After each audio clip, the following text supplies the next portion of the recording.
Good morning, students.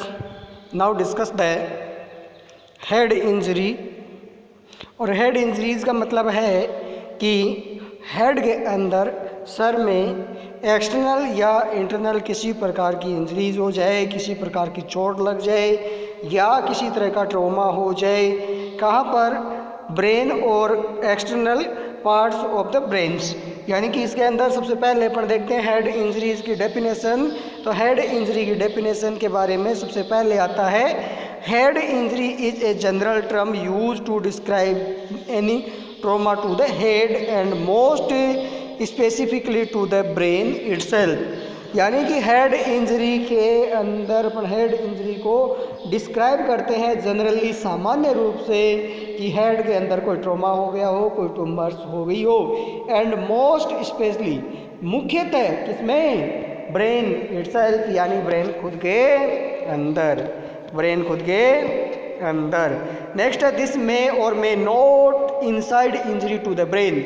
हो सकता है ये ब्रेन के अंदर हो या ब्रेन के अंदर ये इंजरी नहीं हो। However the terms traumatic brain injury and head injury are often use to interchangeably in the medical literatures. यानी कि ये दो अलग अलग वर्ड है, traumatic brain injury and head injury. ये दोनों को एक ही मानना गलत है, ये दोनों अलग अलग होते हैं। An often head injury occurs when the cranium is fractured। यानी कि ओपन हैंड इंजरी कहेंगे उसको कि इसको जो क्रेनियम्स है, जो हेड की कवरिंग्स है, वो फ्रैक्चर्स हो जाए, और the membranes that surrounded the brains, और ब्रेन के चारों ओर जो मेम्ब्रेन्स है, कौन सी? Dura maters are breached. It consists closed head injury does not cause damage to the durameter or skull। और जो मान लो कि अगर कहें कि क्लोज जो हेड इंजरी होती है, वो जो मान लो कि ये कहें कि does not causes the damage to the durameter और स्कल्स, यानी कि बोन्स को नुकसान नहीं पहुंचाती है। According to the Glasgow coma scale GCS head injury classified into, mild होती है इसके अंदर 13 से 15 बीते, loss of conscious to 15 minutes, moderate के अंदर GCS 9 to 10 with loss of consciousness up to 6 hours, और severe 3 to 8 with loss of A consciousness greater than 6 hours. Head injury के कोजेज क्या क्या रह सकते हैं? तो सबसे पहले है, when A injury occurs loss of brain functions, यानी इसके कारण ब्रेन है वो जो साधारणतः उनके जो फंक्शंस होते हैं वो नहीं हो पाते। Can occurs even without visible damage to the head, यानी इसमें हो सकता है कि आपको हेड इंजरी दिखाई दे और नहीं दिखाई दे। Force applied to the head may cause the brain to directly injure a second bouncing against the inner wall of the skulls। यानी कि अगर मान लो चोट है वो इंटरनल्स हो, उस समय अपने को दिखाई नहीं देती, और ये है वो कहाँ होती है? इंटरनल्स जो होती है, ये कहाँ पर होती है? इंटरनल्स जो वालो होती है, इनर वालो होती है ऑफ द स्कल्स की, उसके अंदर होता है। The trauma can potentially cause bleedings in the space surrounding the brains, breach brain tissue or damage the nerve connections with the brains। यानी कि इस कारण से क्या होता है? ब्लीडिंग्स हो सकती है, और कनेक्शंस है वो क्या हो सकता है? कट हो सकता है। अब बात करें हेड इंजरी की, कॉमनली हेड इंजरीज क्या होता है इसके अंदर?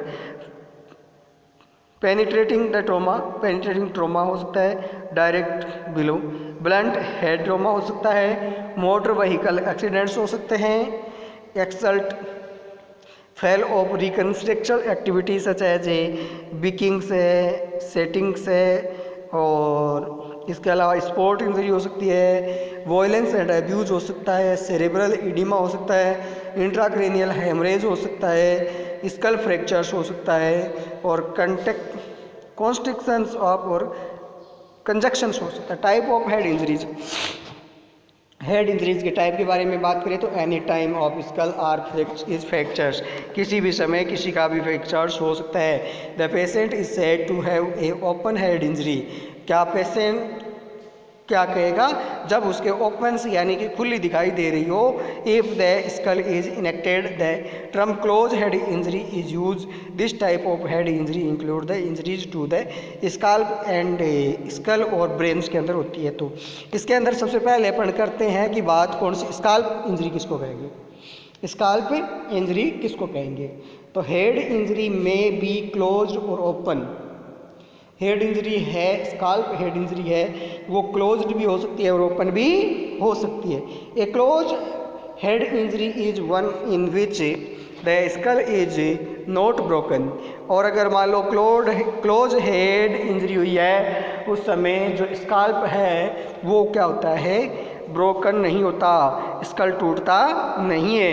ए penetrating head injury occur when a object prices the skulls and breaches the dura maters, यानी कि कोई अगर मान लो ऑब्जेक्ट्स है वो आर पार हो गया हो तब वो ड्यूरामीटर्स को पार कर सकता है। और ब्रेन इंजरी में cause the diffuse occurring over the wide area focals located in the small specific area के अंदर ऐसा हो सकता है। स्कल इंजरी की बात करें तो स्कल इंजरी के अंदर आता है ए हेड इंजरी में occur a minor head skull fractures, यानी कि स्कल्स के अंदर माइनर फ्रैक्चर्स आता है हेड के अंदर, तो उसको अपन स्कल इंजरी कहते हैं। Which may not be associated with injury to the brain, इसमें ब्रेन के अंदर कोई इंजरी नहीं होती। Some patient have a linear और डिस्प्रेस्ड स्कल फ्रैक्चर्स, ये स्कल फ्रैक्चर ही होता है।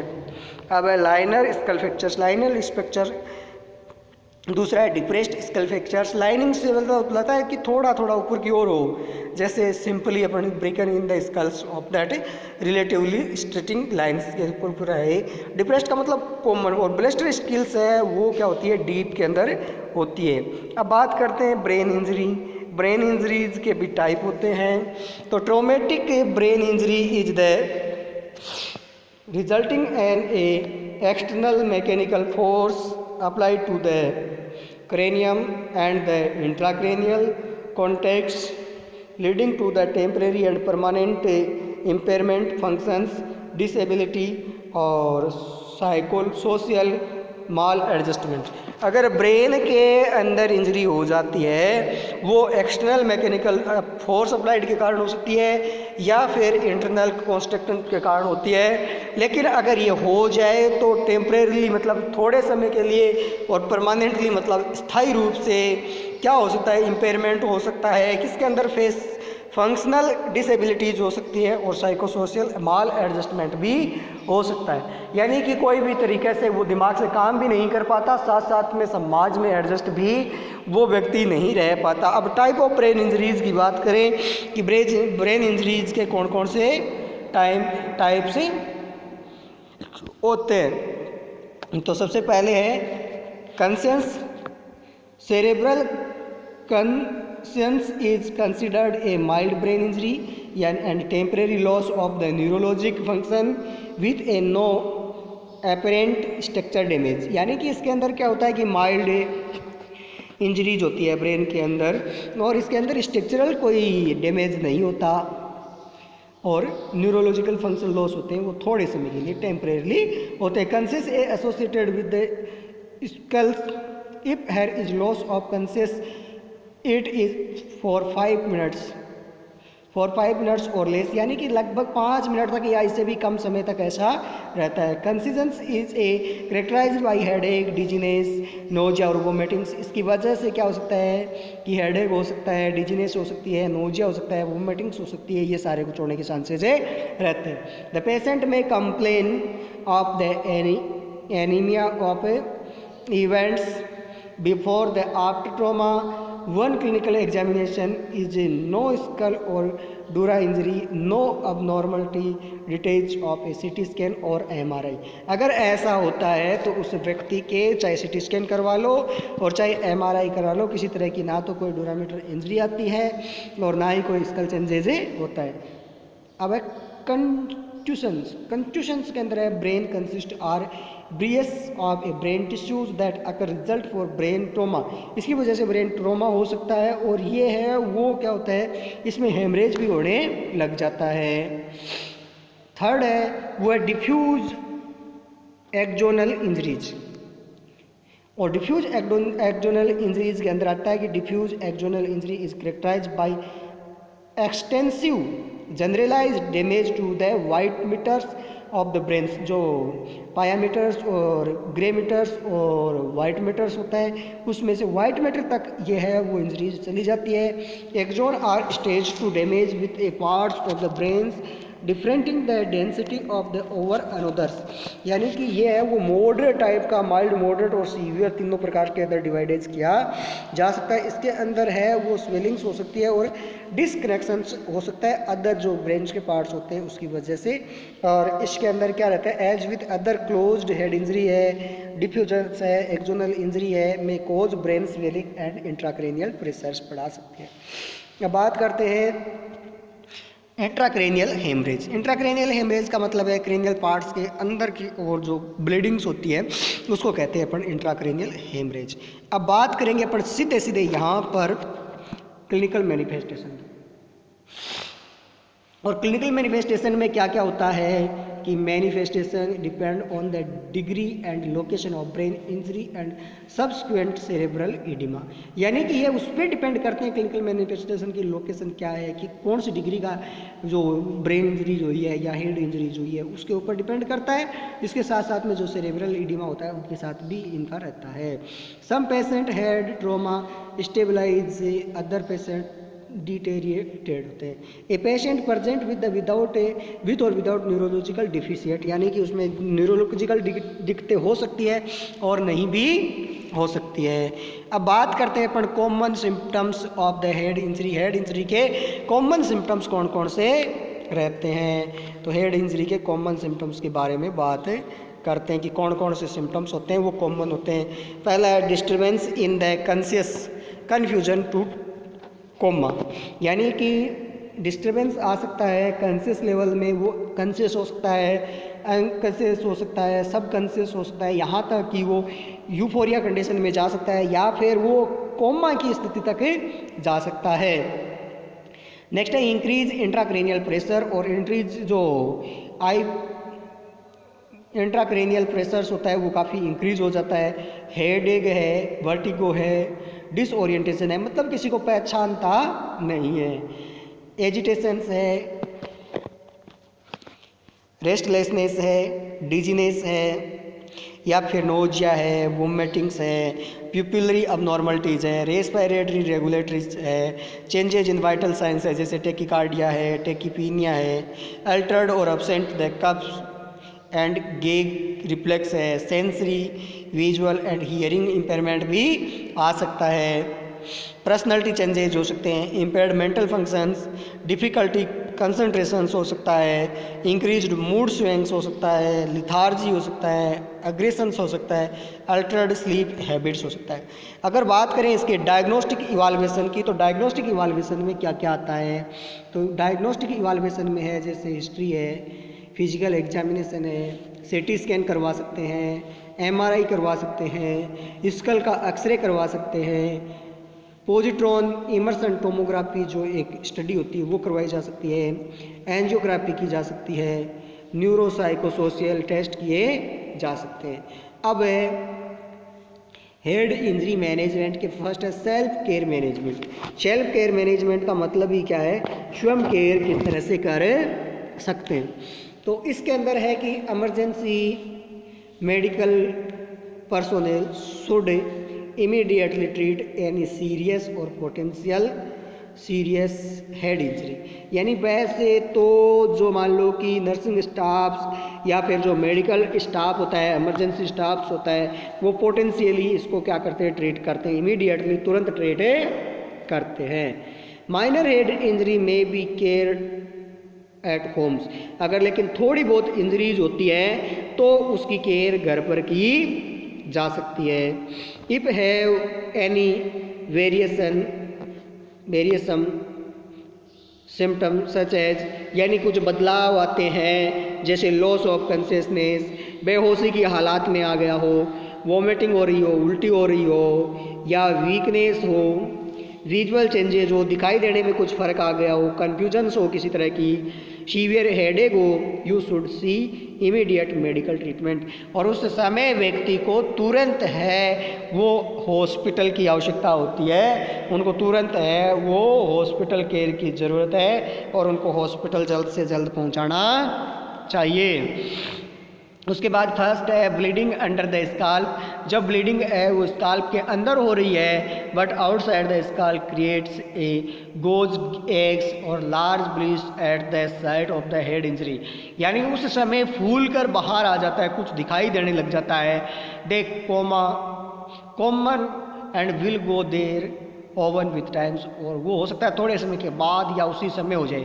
यूजिंग द आइस इमीडिएटली, उस समय आइस तुरंत उपयोग में लेते हैं। आफ्टर ट्रोमा में भी डिक्रीज दियर साइज, और जैसे जैसे ट्रोमा की साइज डिक्रीज होती है इसका मतलब अपन वो ठीक कर सकते हैं। Do not apply ice directly to the skin, skin के ऊपर सीधे आइस को आपको टच नहीं करना है। Ice should be applied for 20 to 30 minutes at a time, एक बार में कम से कम अपन कितनी 20 से 30 मिनट तक आइस पैक के अंदर या फिर आइस बैग में ही इसको उपयोग में लेते हैं। Can be repeated every 2 to 4 hours as needed, और इसको 2 से 4 घंटे के अंदर दोहराते रहते हैं। There is a little benefit after 24 hours, और क्या है कि इसके अंदर 24 घंटे में कुछ बदलाव आ जाता है। Use a light wash cloth as a barrier and wrap the eye in the patient. Patient can also use bag frozen vegetable wrapped in the clothes, this conform nicely to the shape of the head, जिससे head है वो shape रहता है। इसके अलावा make the ice pack by adding that 1/3 cup of यानी 70% isopropyl alcohol उसके अंदर डाल दिया जाता है, और बाकी है वो आइस इसके अंदर भरी जाएगी। ये तो नॉर्मली अपन घर पे करने वाले इलाज थे। अब आप बात करेंगे यहाँ मेडिकल मैनेजमेंट की, तो मेडिकल मैनेजमेंट के अंदर क्या क्या रहता है वो चीज़ देखते हैं। तो treatment various widely depending on the type of severity of injury, यानी ट्रीटमेंट है वो मुख्यतः सीवियरिटी के आधार पर अपन करते हैं। Minor head injury are often treated by home, थोड़ी बहुत इंजरी है तो होम पर ठीक कर सकते हैं, घर पे ठीक कर सकते हैं।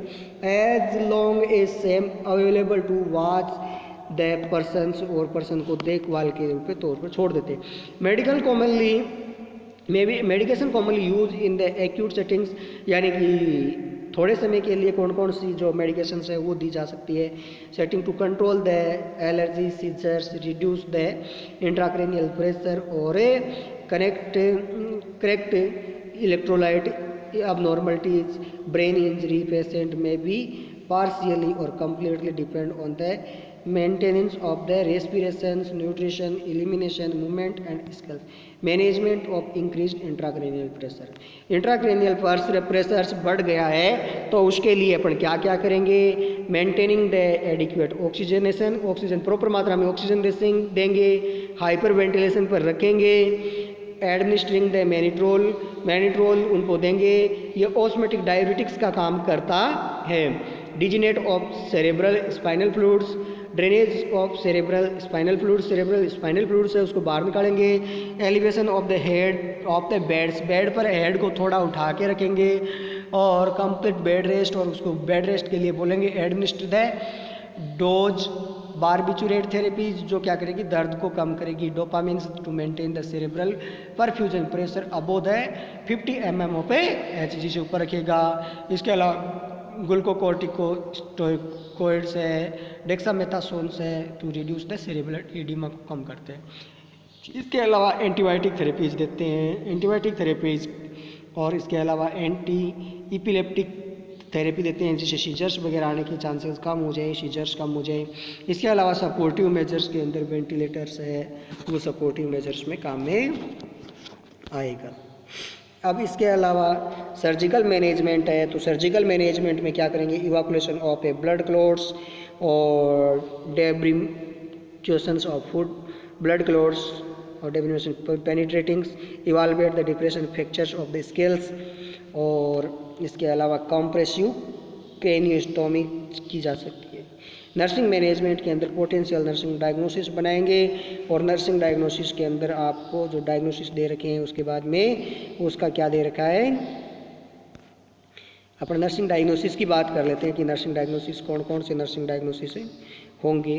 तो उनके अंदर है, नर्सिंग डायग्नोसिस के अंदर है ineffective breathing patterns related to increase intracranial pressure और ब्रेन स्टेम इंजरी के कारण ऐसा हो रहा है। फर्स्ट डायग्नोसिस है। सेकंड डायग्नोसिस होगा ineffective airway clearance ventilation related to hypoxia की कंडीशन के कारण। नेक्स्ट होगा impairment gas exchange related to altered the level of consciousness, यानी कि जो इम्पेयर्ड गैस एक्सचेंज है वो इम्पोर्ट्स हो गया है। नेक्स्ट है altered the cerebral tissue perfusion related to the increase the cranial intracranial pressure के कारण। Fluid volume deficit related to disturbance of a conscious and hormonal dysfunction के कारण होता है। Impaired the nutritional less than body requirement related to the metabolic changes fluid restrictions. Risk for injury related to the disorientation है, restlessness है and brain damage है।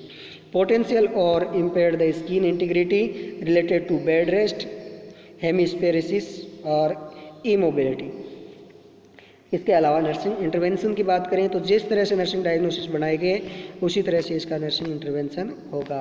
बाकी अलग अलग दे रखे हैं इसके अंदर कि चारों की जो मान लो कि अलग अलग है। इसमें क्या है कि आपके टोटल है वो काफ़ी डिजीज़ को मैंने डिस्क्राइबली डिटेल्स में लिया था, लेकिन यहाँ मैं पूरी डिटेल्स में नहीं ले सकता क्योंकि क्लास का टाइम पीरियड्स होता है वो निश्चित होता है। उसके हिसाब से ये क्लास है वो एक नॉर्मल लेवल्स में तैयार हो चुकी है, तो उसके हिसाब से ये आपके लिए काफ़ी रहेगी। और बाकी अगर डिटेल्स में पढ़ना चाहोगे तो मैं आपको एक बार नोट्स दिखा देता हूँ, यहाँ पर आप पॉज कर करके लिख सकते हो।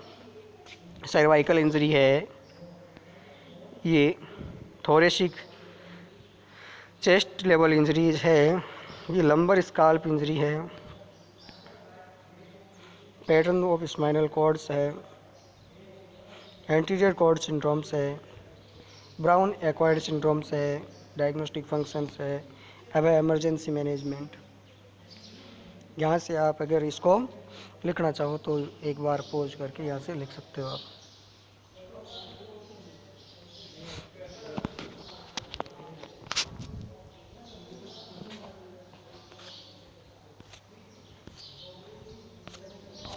Thank you.